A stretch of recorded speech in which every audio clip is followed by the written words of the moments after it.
Hello everybody, welcome to another multi-tool talk.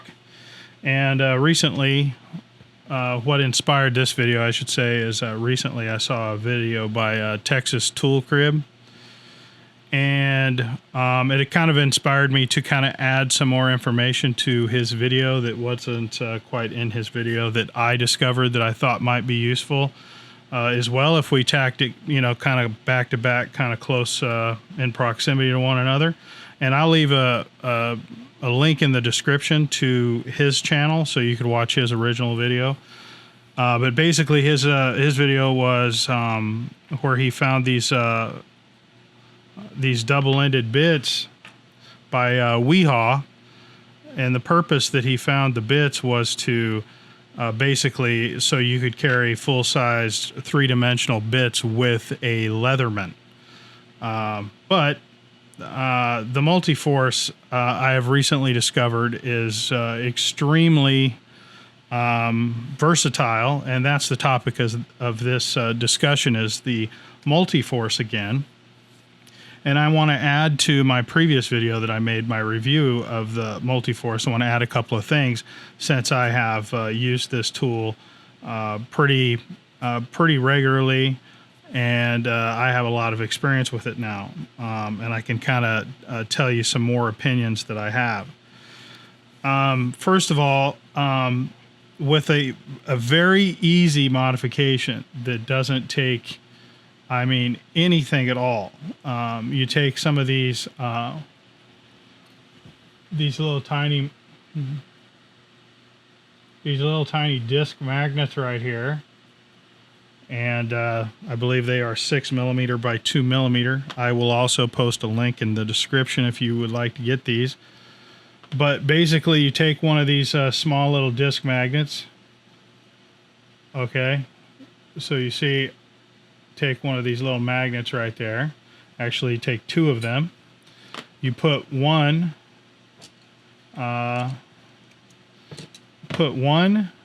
in the base of the extension.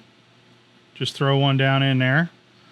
And I believe, if I remember correctly, there is already some sort of like weak sauce magnet in here that's like below a step, but it's weak and sucks.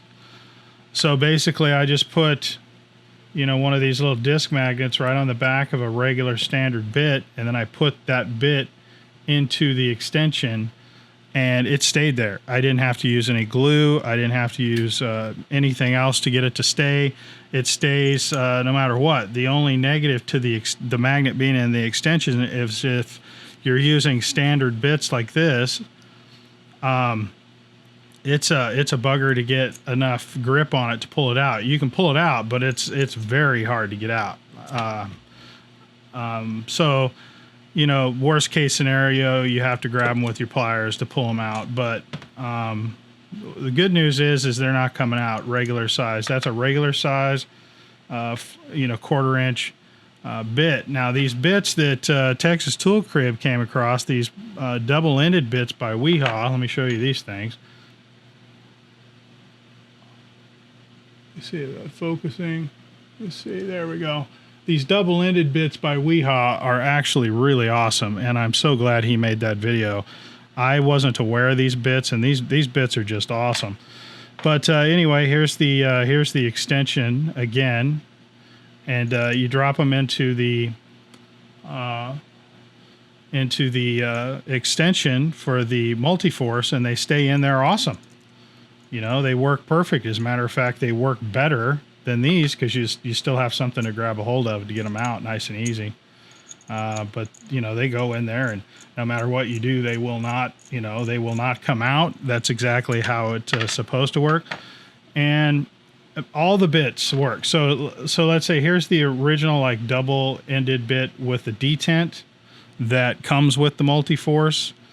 And then I've got a couple of these that I found through Klein Tools. I bought one of the Klein Tools and got some more of these ball detents, but I hate these bits. Out of all the bits that I use, I don't like these detent bits the most.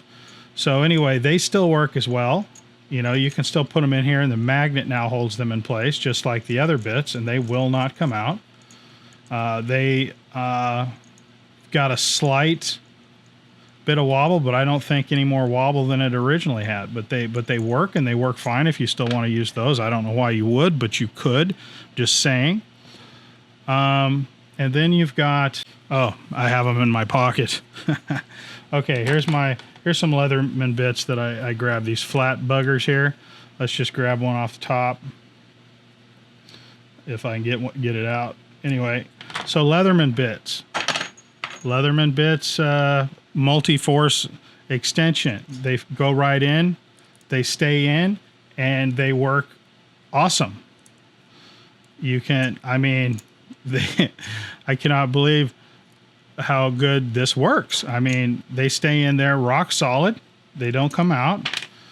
And yeah, so basically the Multiforce has become the most versatile bit as far as bits go of any multi-tool. This thing can use any bit. Damn near, as far as I know, it can use anything I've put in it. So another thing, so over to the main driver. Here's the main driver, and again, the same thing. All I did was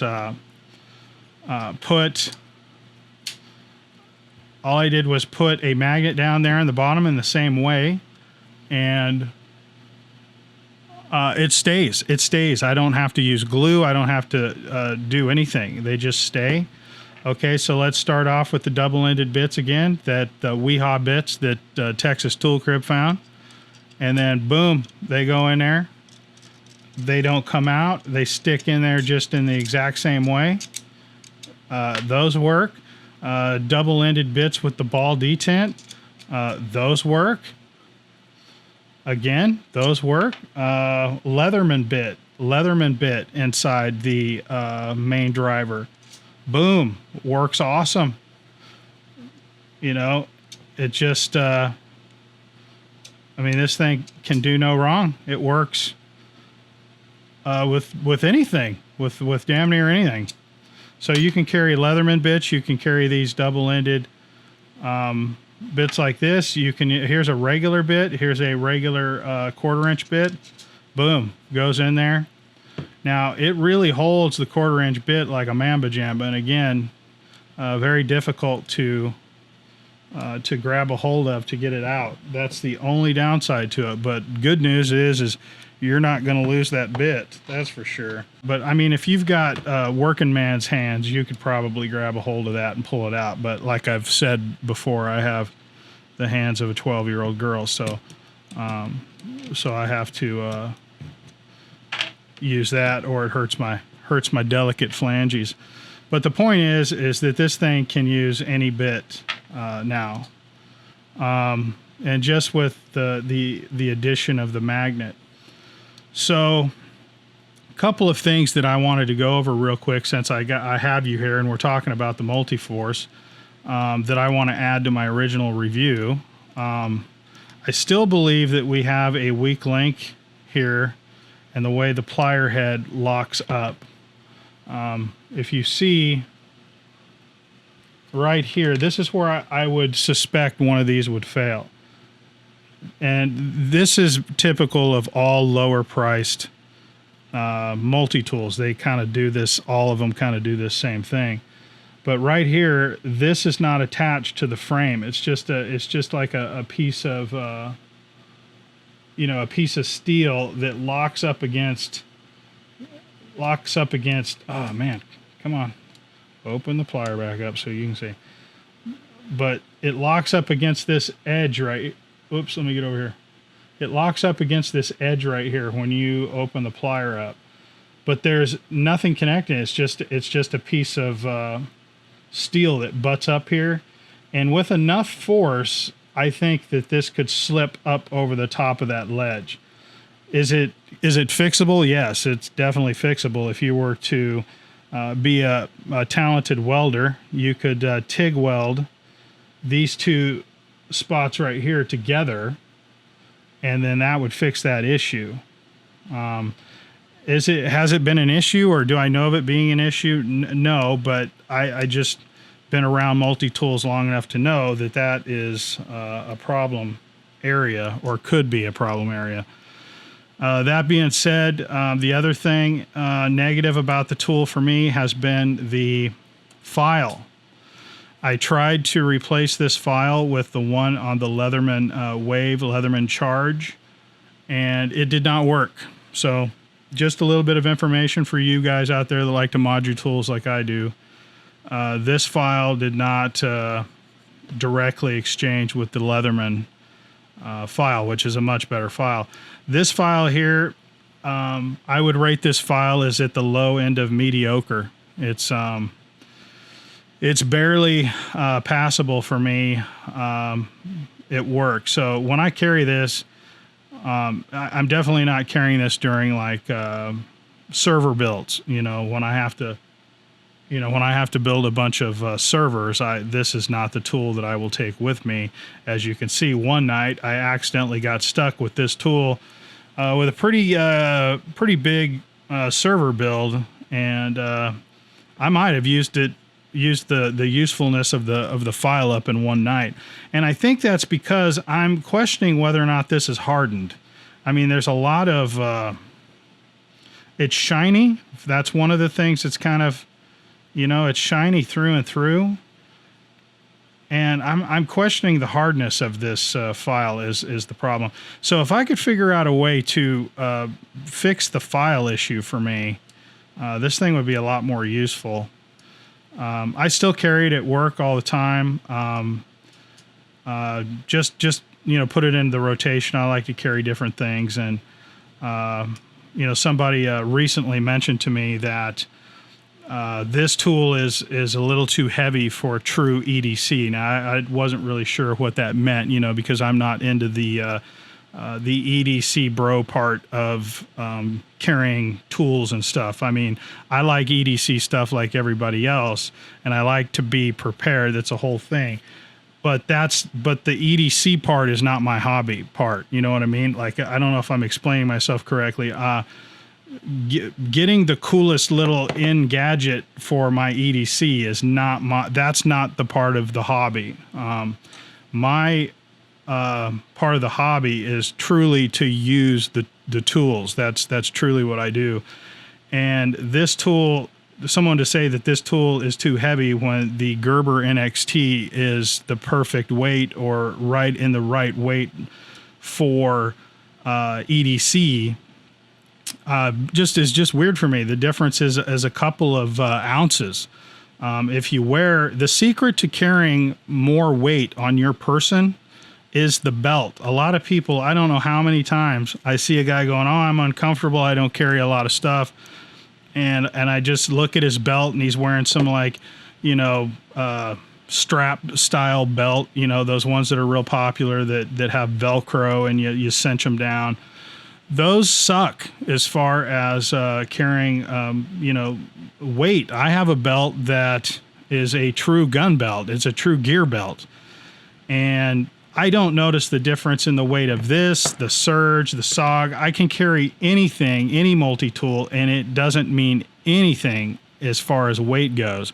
Nothing changes for me in my comfort with the weight. So that's just a heads up, something I wanted to mention to you guys that maybe a lot of you didn't know, is that if you want to carry what you want to carry, invest in a good belt. It might cost you, over $100 to get a really good belt from like Gorilla belts or Bigfoot belts or Hank's belts or something like that. You get one of those, true gun belts, and trust me, it'll change your life as far as the weight of things. But it just kind of puzzled me that someone would say that this is heavy, 2 ounces heavier than the NXT. The NXT, in my personal opinion, everybody knows my opinion of the NXT. I think it's an absolute dumpster fire for more than one reason. So this is right now just straight up going to make a statement here. This is the best budget multi-tool that I have come across. in actual use. I didn't just look at it and go, oh, that's kind of neat, blah, blah, blah. I used this thing, and I have many other multi-tools to compare it to, really expensive multi-tools. And I'm telling you, this thing will get you out of every jam that I've ever thrown at it. Now, a couple of key areas in the driver, and the way the driver worked and how they missed the boat on not being able to use certain bits and putting this thing out with using ball detent and all of that stuff, but that's been fixed now. So with it fixed and not having to use ball detent bits, I think you're crazy to argue that this isn't the best budget multi-tool that you can buy, and it comes from a surprising location, from a surprising source, from Walmart of all things. It's just kind of surprising to me. And then over here, these are the bits that you get with that double-ended bit. So you can see, I mean, it doubles the amount of bits you can carry with a tool like this. I mean, that's I've got 18 bits, 19 bits that I carry with me at all times with this setup here. I mean, that's just fantastic. Links will be in the description, and again, thanks to Texas Tool Crib. All accolades for this video are definitely pointed towards him. I wouldn't have made a video had I not been inspired by his video. So anyway, thanks for watching, guys. I hope you found it interesting, and we'll catch you on the next one on At The End.